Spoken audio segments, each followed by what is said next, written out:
다음으로는 기업의 가치를 드러내는 현금 흐름 수업을 지난주에 했었는데 내용이 조금 복잡한 것처럼 보였지만 알고 보면 별거 아닙니다. 그 별거 아니라는 내용들을 설명드리는데 말씀을 드리도록 하겠습니다. 지금 이 주식을 살 때인가? 아래 주식이 저평가되었다고 하는데 어떻게 알 수 있을까요? 이 기사에서는 기업 가치 대비 시총이 낮다라고 해서 저평가주라고 얘기를 합니다. 삼성전자가 아마도 EB, 즉 기업 가치를 측정을 했을 것이고요. 현재의 시총, 시가총액을 가지고 해보니 56%다. 따라서 삼성전자는 오를 수 있을 것이다 라고 주장하는 것입니다. 여기서 예상 에비타 기준이라는 단어가 중간에 나오는데요. 우리가 이제 이 예상 에비타를 가지고 어떻게 계산하지? 라고 하는 부분에 의문이 있으실 겁니다. 그런데 여기서 우선 먼저 시총에 관한 이야기를 할게요. 시가총액이란 마켓캡이라고 부릅니다. 즉 시장 내에서 거래되는 시장 주가하고 발행 주식 총수를 곱하면 시장에서 거래되는 지분의 총 가치입니다. 다시 얘기해서 이 기업의 주주들의 가지고 있는 가치를 총 합한 시장 가격입니다. 근데 여기서 우리 아까 에비타를 가지고 기업 가치를 추출한 것처럼 나왔는데 이때 사용하는 방법이 EB 에비타 멀티플이라는 겁니다. 즉 EB를 기업 가치의 숫자는 우리가 알 수 없지만 에비타의 숫자를 계산할 수 있다고 그랬잖아요. 앞서 영업이익 플러스 감가상각비가 에비타이기 때문에 그 금액에다가 그 몇 배를 곱하면은 에비타가 나오는데 이때 에비타 EB 나누기 에비타는 그 업종의 평균이 있습니다. 따라서 업종의 평균을 가지고 우리 기업의 에비타를 곱하면은 잠재적으로 추정하는 EB가 나오게 됩니다.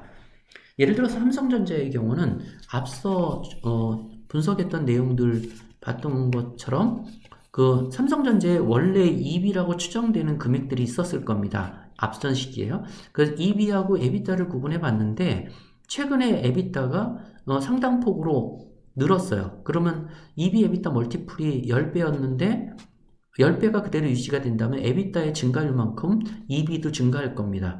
그런데 시장 가격은 변하지 않고 시가총액이 그대로라면 당연히 EB에서 차지하는 시가총액의 비율은 줄어들 겁니다. 아까 그 얘기입니다. 바로 시가총액의 비율이 삼성전자의 경우 56%밖에 안 된다. 시가총액의 비율이 EB에서. 따라서 에비타를 봤을 때 이 회사는 저평가되어 있다라고 주장하는 것입니다.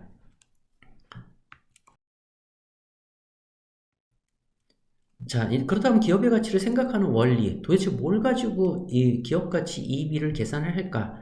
자, 여기서 우리가 잠깐 고민을 해볼 거는 앞서 우리는 재무제표를 통해서 기업의 현황을 살펴봤습니다. 이거는 어떤 직원을 우리가 뽑으려고 하는데 직원에 대한 신체 검사를 하는 것과 같습니다. 아, 키는 얼마고 이 친구가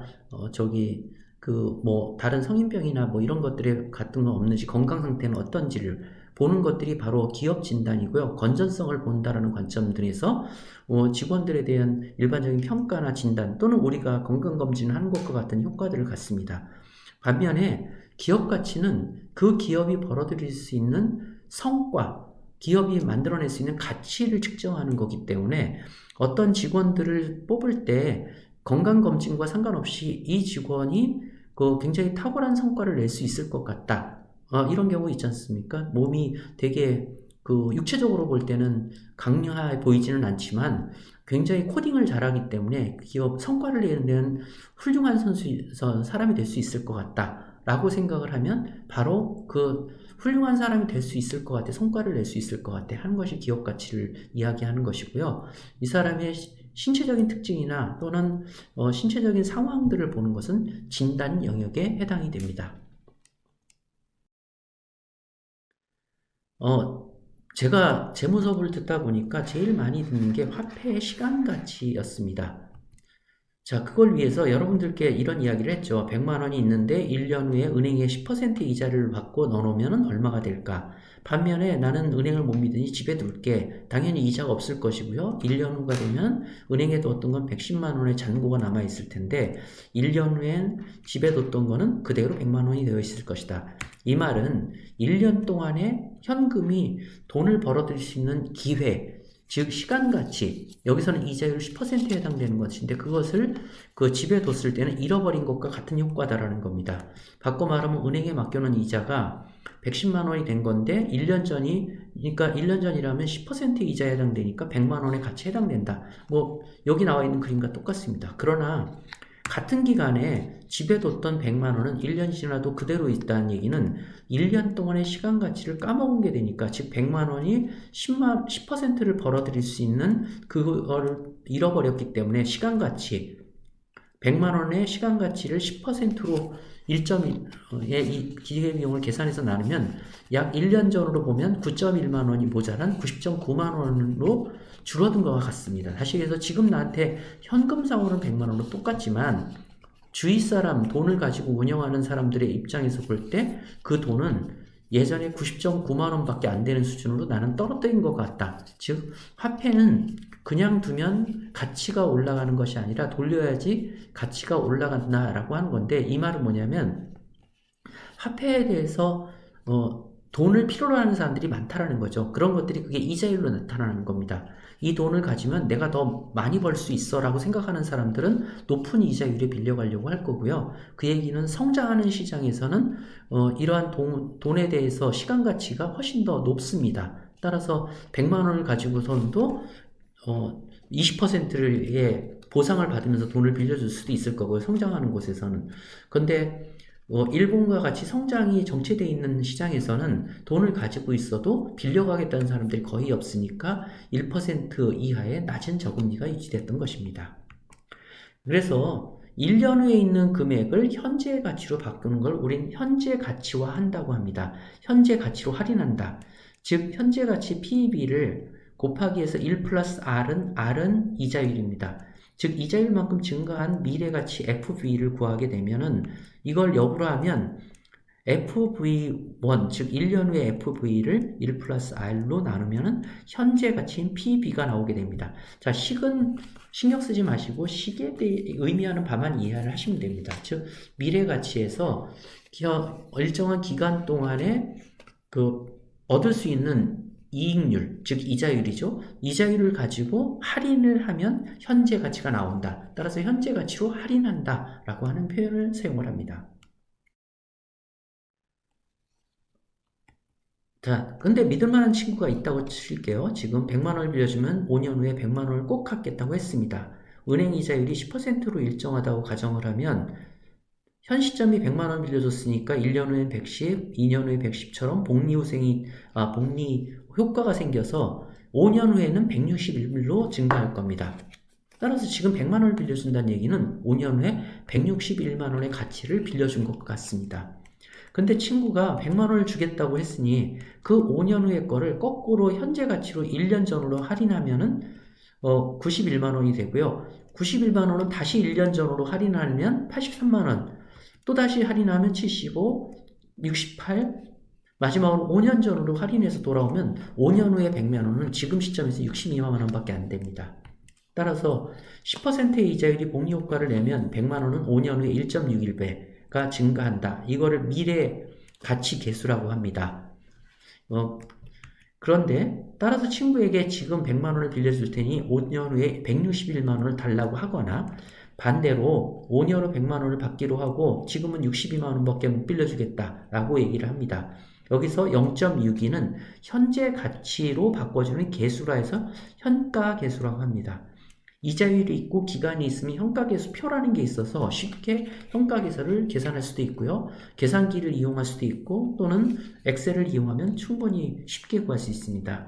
여기서 다루고 있는 산식은 기간이 n 동안 이자율이 r처럼 일정하다면 다음과 같은 산식을 통해서 나오게 되는데 일정 기간 동안을 계속 1 플러스 r로 몇 번을 할인하느냐 하는 겁니다. 몇 번 나눠주냐라는 건데요. 나눠주면 100이라는 게 5년 만에 0.62로 내려와서 즉 0.5년에 10%의 현가계수는 0.62다 라고 부르는 것입니다. 그래서 이 식에 대한 의미만 똑같이 이해하시면 되고 이거를 따로 고민할 필요는 없으시고요. 한마디로 여기서 있는 것 같습니다. 누군가가 기업에 투자를 하려고 하는데 이 기업이 5년 후에 100만 원밖에 못 벌 것 같아.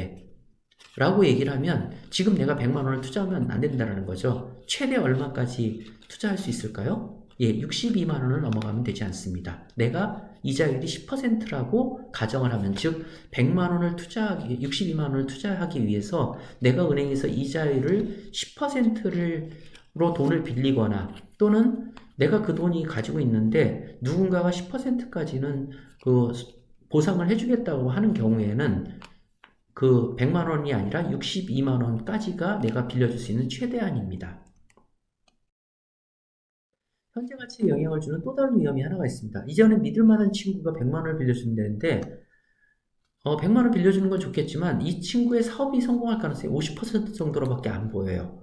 그렇다면 이 친구가 줄 수 있는 100만 원은 내려오면 아까 얘기대로 62만 원이 되겠지만 그건 50%의 성공 확률이고 실제로 못 받을 확률도 있습니다. 이 0은 현재 가치와 해도 0이 곱해지니까 0이 되겠죠. 따라서 친구의 사업이 성공하면 100만 원을 받겠지만 실패하면 한 푼도 받지 못하므로 평균적으로 5년 후에 50만 원밖에 받지 못합니다. 따라서 미래의 예상금액 50만 원에 아까 얘기했던 현가계수 0.62를 곱하면 현재 가치는 31만 원입니다. 즉 부도 확률이 50%인 친구가 100만 원을 갚겠다라고 얘기하는 것은 5년 후에 50만 원 갚을게 라고 하는 말과 같기 때문에 이것을 현가계수로 넣어오면 31만 원밖에 되지 않습니다. 그렇다면 그 얘기는 5년 후에 100만 원을 받을 수 있지만 부도 가능성이 50%이니 내가 미래에 100만 원을 못 빌려주고 지금 31만 원만 빌려줄게 라고 얘기하는 것이고, 이 얘기는 내가 31만 원을 빌려주면서 나중에 100만 원을 받겠다라고 하는 것에 대한 약속을 받는 거기 때문에 실제로 나는 26.35% 정도의 자금 조달을 해서 하는 것과 같은 의미다 라는 것입니다. 따라서 31만 원이 5년 후 100만 원이 되는 이자율을 복리로 계산하면 26.35가 되는데 은행 이자율 10%를 초과한 16.35를 리스크 프리미엄이라고 한다. 즉 50%의 사업 실패의 가능성을 나는 16.35%의 그 이자율을 더 준다 그러면 내가 이걸 감수해 볼게 하는 겁니다. 즉 난 31만 원을 빌려주면서 너한테 50만 원을 받을 수밖에 없으니 나는 100만 원을 준다고 하지만 난 31만 원을 빌려줄 수밖에 없어. 그 이상은 못 빌려줘 라고 얘기하는 것은 은행 이자율 10% 외에 16.35%의 이자율을 너한테 기대하는 거야 라고 의미하는 것과 같습니다. 한편 매년 일정한 금액을 받는 경우가 있습니다. 이 친구가 앞으로 5년간 매년 100만 원을 주겠다고 오히려 돈을 빌려달라고 합니다. 이 금액은 훨씬 더 많이 올라가겠네요. 매년 100만 원씩 받으니까. 그런데 이 친구는 사업이 실패할 가능성은 없고 영원히 계속 갚겠다고 하는 약속들도 믿을만 합니다. 그러면 미래 현금 가치는 1년 후에 받는 100만 원은 현재 시점으로 돌리면 91만 원이 될 거고 2년 후에 받을 100만 원은 90일이 다시 돌아와서 83이 될 것이고요.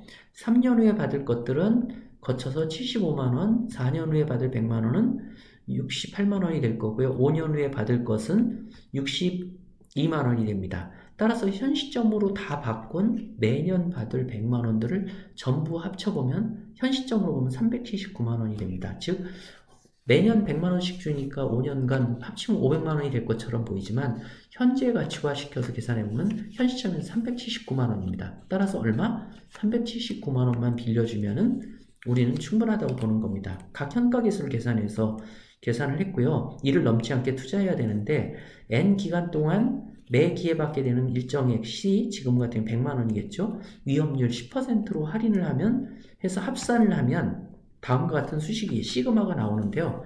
자, 이것도 복잡하게 생각할 필요 없습니다. 그냥 매년 100만 원 된 거를 현가계수로 바꿔서 현 시점에서 다 합친 것이 우리가 투자할 수 있는 최대 한도다라고 이해하시면 됩니다. 이번에는 믿을 만한 친구가 이 100년을 영원히 주겠다. 다시 얘기해서 죽더라도 우리 애들이, 자식들이, 손주들이 빌려 갚아줄 것이다 라고 얘기했으니 나한테 돈을 빌려줘 라고 했을 때 이 사업을 망할 가능성은 없고 100만 원씩 영원히 받겠다 그러면 나는 얼마를 이게 바로 우리가 보통 연금 받을 때 이렇게 하는데 매년 100만 원씩 또는 얼마씩 받기로 하고 연금을 평생 내가 영원히 살 수 있다는 가정하에서 받게 됩니다. 그랬을 때 계산을 하기 위해서 현재 1년 후에 받게 되는 100만 원은 1 플러스 0.1로 할인을 하게 되고요. 2년 후에 받게 되는 100만 원은 1 플러스 0.1의 제곱을 가지고 3년 후는 1 플러스 0.1의 3승. 그래서 우리는 이게 영원히 계속된다는 가정하에 식 2를 쓸 수 있는데요. 이것을 계산하기 좀 편하게 하기 위해서 방정식 1의 양변에 1과 0.1이라는 그 이자율 플러스를 한 것을 곱해서 방정식 2를 만들 것입니다. 여기에 위 방정식 2를 빼주는 연립 방정식을 만들어 계산하는데, 자, 1번이 지금 위에 있던 식을 그대로 곱해서 1.01을 곱하면 첫 번째 1 플러스 0.1 나누기 100은 위아래가 1.01이 곱해졌기 때문에 100만 남을 것이고요. 여기에 두 번째 것은 1 플러스 0.1 분의 100인데 1.01을 곱해줬으니까 얘가 1차로 바뀌고요. 그 다음에 두 번째 거는 2차로 바뀌게 되겠죠. 그래서 2승으로 바뀝니다. 자, 그렇게 해서 영원히 가게 되는 걸 우리 이식이라고 그러고, 앞서 얘기했던 일식을 그대로 가지고 와서 얘를 빼줍니다. 그러면 남는 것은 1.01은 그대로 이렇게 지워질 거고요.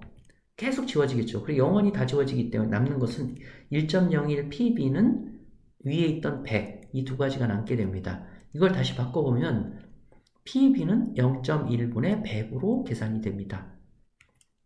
따라서 매년 일정액 C를 영원히 벌 수 있다는 것은 PB를 리미티드 n이 무한대라면 이 식은 PB는 R분의 C로 나옵니다. 되게 간단해졌죠. 다시 얘기해서 매년 C만큼 벌어들이는데 연 이자율이 R이라면 R로 그것을 나눈 것이 현재 가치다라는 겁니다. 즉 다시 얘기해서 100만 원짜리를 10%니까 10%는 0.1입니다. 0.1로 나눠주면은 1000만 원짜리가 되는 겁니다. 그러니까 매년 100만 원씩 주겠다라고 하는 사람한테 돈을 얼마까지 빌려줘야지 손해보지 않는다? 1000만 원까지입니다. 1000만 원을 넘어가면 더 많이 빌려주게 되는 것이죠.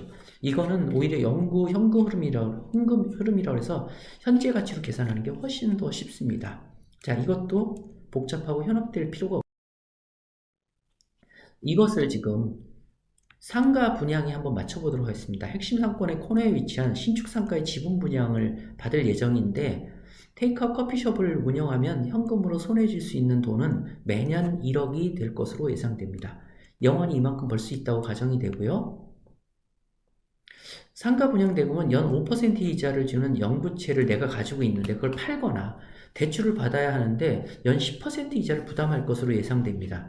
자, 연 5% 이자를 찾아서 이 돈을 매년 1억 원씩 벌 수 있는 커피숍을 인수한다라고 그랬을 때 나의 이자율 할인하는 건 5%면 되겠지만 사실 바깥에서는 10%씩의 이자를 받을 수 있는 길도 있습니다. 그렇다면 더 높은 이자율을 적용해야 됩니다. 그래서 연 10% 이자율로 할인을 한다 그랬을 때 우리는 PB는 R분의 C라고 하는 산식을 통해서 계산을 하게 되고요. C는 얼마일까요? 1억 원입니다. R은 얼마일까요? 10%를 적용해야 되니까 0.1이 돼서 즉 이 상가는 10억에 인수를 하면 적정한 것으로 보입니다. 약간 조금 더 복잡하게 두 번째로 들어가는 겁니다. 매년 받을 만한 친구가 첫 해 105만 원, 다음 해부터 매년 5%씩 늘려서 영원히 지급하다고 합니다. 훨씬 더 성장률이 있기 때문에 이거는 아까 얘기했던 100만 원에 대해서 10%로 했을 때 1000만 원보다는 더 빌려줄 수 있지 않을까 하는 것이 시작입니다. 그래서 여기는 아까 첫 번째하고 똑같습니다. 첫 해에는 성장이 없으니까 100이 그대로 있을 것이고요. 두 번째로는 5%만큼 성장한 100 곱하기 1 플러스 0.5의 1승, 그 다음에 우리 할인율인 1 플러스 0.1의 제곱으로 나눠주고요. 세 번째 해는 1 플러스 0.1의 3승으로 나눠주되 100 곱하기 1.5의 0.5의 제곱으로 성장했을 거라고 보는 것입니다. 이래서 이것을 일시라고 하고요.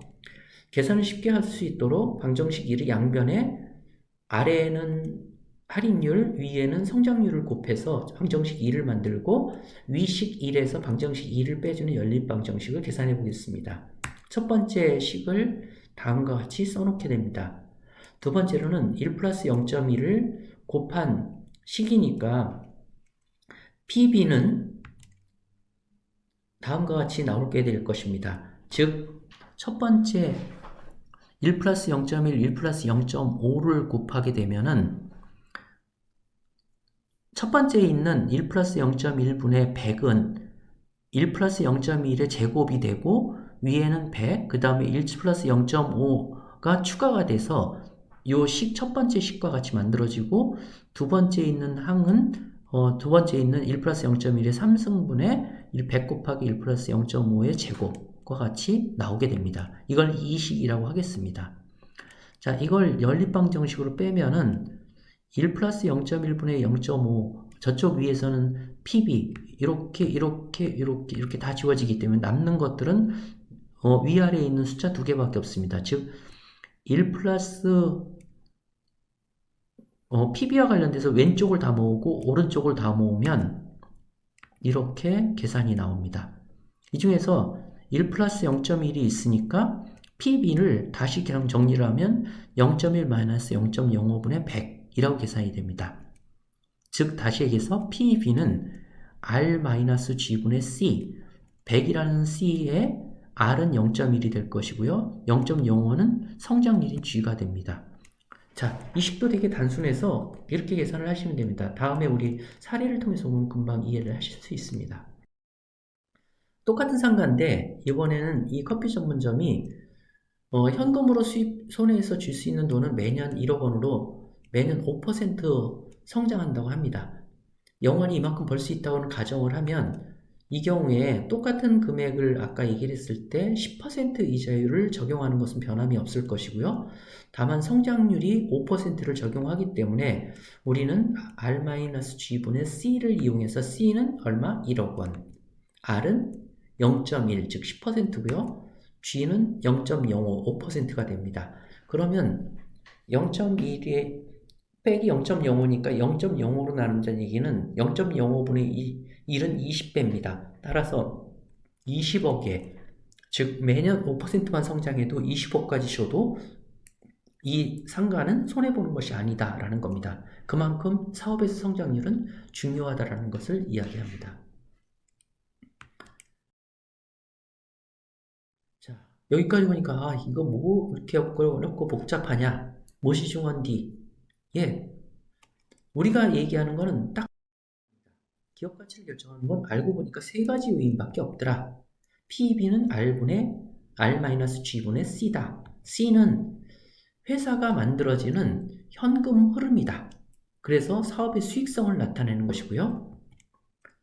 그리고 R은 안정된 현금 흐름을 보여주고 있느냐, 즉 사업의 리스크를 이야기하는 것이고 G는 현금 흐름이 성장하고 있느냐라고 하는 겁니다. 사업의 경쟁력입니다.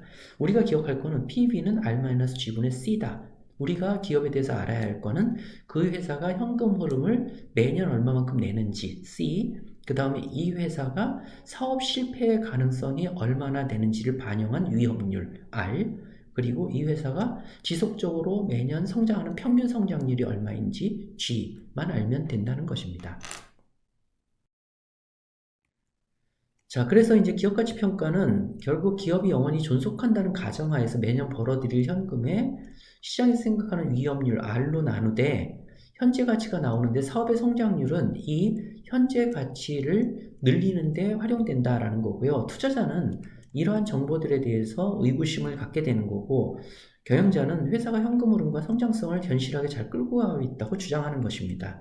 이들 간에서 서로 주장이 왔다 갔다 하면서 그 기대 수익과 그 다음 R과 G에 대해서 서로 이야기를 나누고 할 뿐 결국 경영자들은 이렇게 해서 주가가 더 높아야 된다고 주장을 하는 거고 투자자는 이 위험률이 더 높고 성장성에 대해서 의구심을 갖는다 해서 주식 주가를 평가할 때 저평가를 하게 되는 것이죠.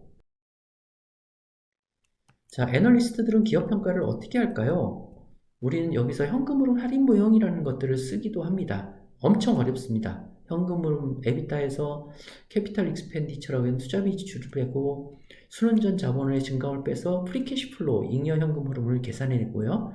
그 기간 다 끝나고 난 이후에는 평균 성장률을 적용한 마지막 그 현금 흐름을 가지고 영구 성장 현금 흐름을 I-G로 계산해서 이것을 앞에 구한 1위 금액, 기간 금액을 다 합쳐서 현재 가치로 바꿉니다. 그게 현금 흐름 할인 모형인데요. 안 봐도 여러분의 표정은 이 상태겠죠. 멘붕이 올 겁니다. 우리가 다루겠지만 알고 보면 아무것도 아닙니다. 이 아무것도 아닌 것을 설명하기 어렵기 때문에 전문가들이 쓰는 것처럼 보이지만 전문가들이 사용하는 단어와 용어들은 실제 숫자가 6개인가 7개밖에 되지 않아요. 여러분들도 이 수업이 끝나면 쉽게 자료를 가지고 할 수 있을 겁니다. 그렇지만 이런 기업가치 비교가 그렇게 쉬운 것이 아닐 수도 있기 때문에 빠르게 판단하기 위해서 상대가치 비교법이라는 걸 사용합니다. 즉 EPS는 주당 수익률입니다. 순이익을 주로 나눈 거고요. 주식수로. 퍼는 이 프라이스하고 EPS, 즉 주가를 EPS로 나눈 것입니다. 그래서 주당 수익에 난 것에 비해서 주가가 얼마나 몇 배 수이냐. 퍼는 정말 많이 쓰이고요. PBR은 장부가에 대비해서 얼마다. 그러니까 주당 장부가에 비교했을 때 그 주가가 얼마나 되는지를 주로 많이 활용을 합니다. 한편 특정 기업의 EBITDA를 안다면 업계 평균 EV/EBITDA를 계산해서 기업가치를 추정하는 EV/EBITDA 멀티플법을 쓰기도 하는데 앞서 설명드렸죠. 그래서 퍼라든가 EV/EBITDA 멀티플들을 자주 활용합니다. 자, 우리 재무제표 보니까 이제 제주맥주의 사례 아까 재무지표를 봤었죠. 이번엔 재무지표를 다 봤으니까 넘어가고 밸류에이션 지표로서 즉 기업가치 평가의 지표들을 보는데 이상한 것들이 되게 많이 나오죠. EPS, 아까 얘기했던 PER, PSR, PBR, EB, EBITDA. 자, 이 중에서 EBITDA는 우리가 앞서 설명을 드렸습니다. EBITDA란 earnings, 당기순이익에서 아직은 세금을 빼지 않고 그 다음에 텍스도 안 뺐다. 즉 다시 얘기해서 이자 비용과 세금을 반영하기 전에 순이익이니 우린 그걸 영업이익이라 부른다. EBIT이라 부른다 그러고요. EBIT에 빼놓았던 감가상각비하고 아머타이제이션 즉 그 대손상각비를 다시 포함을 해줍니다. 그래서 이 감가상각비를 포함해주는 걸 EBITDA라고 부릅니다. EBITDA는 앞서 말씀드렸듯이 영업활동 현금 기준으로 바라본 영업이익이다. 현금 기준 영업이익이라고 부른다고 했습니다. 즉 영업이익을 현금으로만 출연한 것이라고 보시면 됩니다. 자, 이 중에서 EBITDA는 앞서 말씀드렸었고요. 여기 보니까 EPS라고 있나요? EPS 설명했죠? Earning per share, 주당 순이익입니다. 마이너스 332원이래요. 되게 마이너스인 회사가 지금 상장을 하겠다고 나선 겁니다. EPS 이렇게 얘기를 하고요. 그 다음에 BPS는 Book Value per Share, 그러니까 그 자기 자본 총액을 자기 자본 주식수로 나눈 겁니다. 그럼 주식수로 나누면 주당 716원이라는 회사입니다. 그리고 PER은 아까 얘기했죠. 프라이스를 EPS로 나눈 겁니다. 그래서 Price Earnings Ratio 라고 하는 것입니다. 다음으로 PBR은 6.3배라고 나왔는데요. PBR이 6.3배란 얘기는 프라이스하고 대한민국의 여성 가수이다. 데뷔곡 사랑을 믿지 말자로 데뷔하였다. 소속사는 빅토리.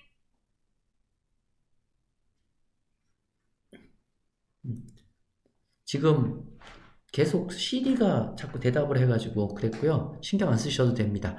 PBR은 프라이스 북 밸류, 다시 얘기해서 주가를 그 주당 아까 BPS로 나눠준 겁니다. 그러니까 PER은 주가를 EPS로 나눠준 거고 PBR은 주가를 BPS로 나눠준 겁니다. 그렇게 이해하시면 되고요. EV/EBITDA 멀티플은 아까 말씀드렸죠. 여기는 69배로 예상한다 라는 겁니다. 여기는 EPS가 EV/EBITDA 멀티플이 현재 2020년 액추얼로 보면 계산할 수가 없어요. 왜냐하면 마이너스 9.22%거든요. 그 얘기는 EBITDA가 마이너스란 얘기니까 결국은 2021년 포캐스트 가지고 그걸 만들어내겠다라는 겁니다. 69배라고 얘기를 하는 건 아마도 시장에서 그 정도까지 인정해주지 않겠어? 그리고 2023년에 22배라고 적어놓은 건 아마도 이 업종이 22배 정도까지는 EV/EBITDA 멀티플을 적용되나 보다라고 자기들이 주장을 하고 있는 겁니다.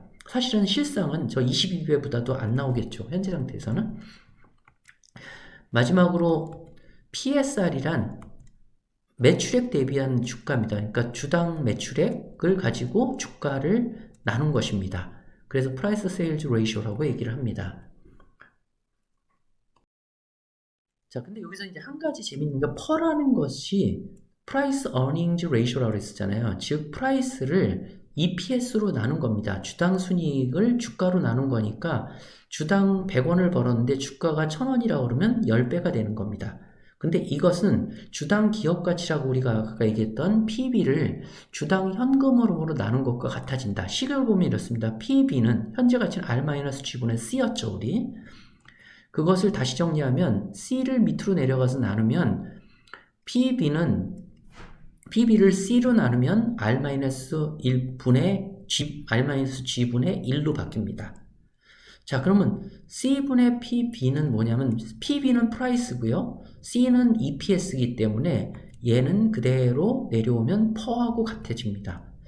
따라서 시장에서 도출된 퍼 배수를 이용하면 투자자들이 기업에 느끼는 위험을 할인율의 형태로 알 수 있다라는 겁니다. 퍼를 1로 나누면 할인율 I-G가 도출됩니다. 이렇게 되는 겁니다. 자, 퍼 아까 계산이 된 거를 가지고 2를 나눕니다.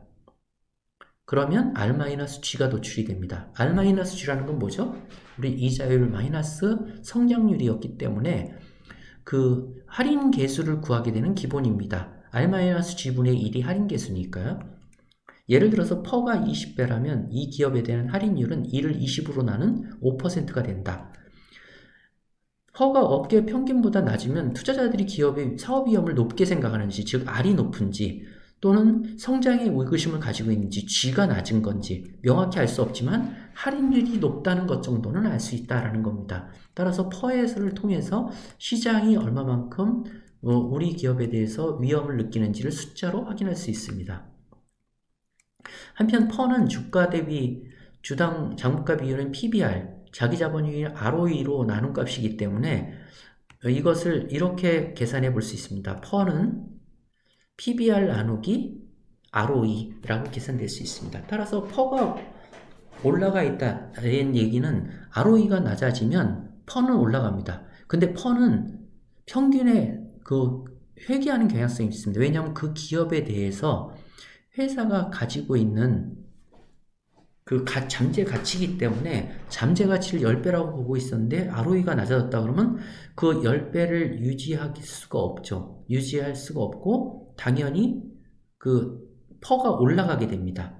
올라가게 되면 시가총액이 숫자가 너무 커지니까 시가가 내려갑니다. 그래서 거꾸로 ROE가 떨어지면 시가가 내려가서 퍼가 10배로 기환하게 됩니다. 예를 들어 반도체 공장의 화재가 나서 PBR이 낮아지면 퍼가 낮아지게 되는데 이 상태에서 퍼가 너무 낮아지니까 이 회사에 대한 PBR을 ROE는 그대로 유지가 된다 그러면 주당 수익률을 내가 더 많이 가져올 수 있다고 보기 때문에 시가가 조정이 됩니다.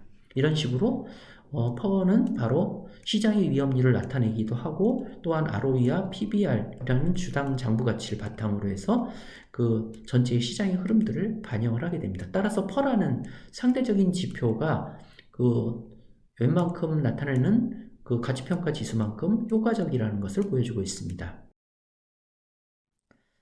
자, 지금 이 주식을 살 때인가 아까 얘기했죠. 기업가치 대비 시총을 비교했던 것이 있었는데 EBITDA로 추정한 EV/EBITDA 멀티플로 추정한 기업가치와 시가총액의 비율을 평가한 것이다. 따라서 만약에 기업가치를 그대로 믿는다 그러면 이 시총 대비 낮은 기업들은 훨씬 성장할 가능성이 높다라고 볼 수는 있을 것 같습니다. 기업의 성장 스토리를 담은 3가지 결정 요인을 이번 수업에 우리는 다루고 있는 것이고요. 그래서 우리는 앞으로 수업에서 C는 회계적 이익이 아닌 잉여현금 흐름을 추출해야 한다라는 이야기를 이번 주차 수업에서 다루려고 하는 것이었고요. R은 투자자의 요구 수익률을 결국 현재 가치화시키는 할인율과 같다라고 하는 것들을 이후에 WACC라는 자기자본 비용률이라고 하는 것을 가지고 어떻게 산출되는지를 설명을 드리도록 하겠습니다. 성장률은 수익을 못 내더라도 성장 잠재력을 중시되는 벤처기업 투자의 경우 굉장히 중요한데 R이 매우 높음에도 불구하고 기업 가치가 높게 평가받는 경우가 있습니다. 그건 바로 성장률이 그것보다 훨씬 높기 때문입니다. 즉 R이 20% 정도까지도 위험성을 보고 있다. 그럼 0.2까지 되는데 성장률을 15%까지 본다 그러면 이 기업은 0.05, 즉 5%밖에 위험률이 가만히 안 되기 때문에 프렌트 밸류가 훨씬 더 높게 평가받을 수 있습니다. 따라서 우리는 수업에서 첫 번째는 잉여현금 흐름 추출과 관련된 내용, 다음에는 할인율에 대한 내용, 다음으로 그 벤처기업과 같은 그 성장률을 중시하는 기업들에 투자해서 고려해야 될 사항들을 수업에서 다룰 예정입니다.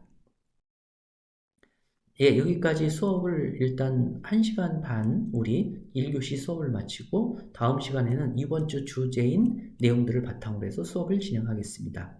수고하셨습니다.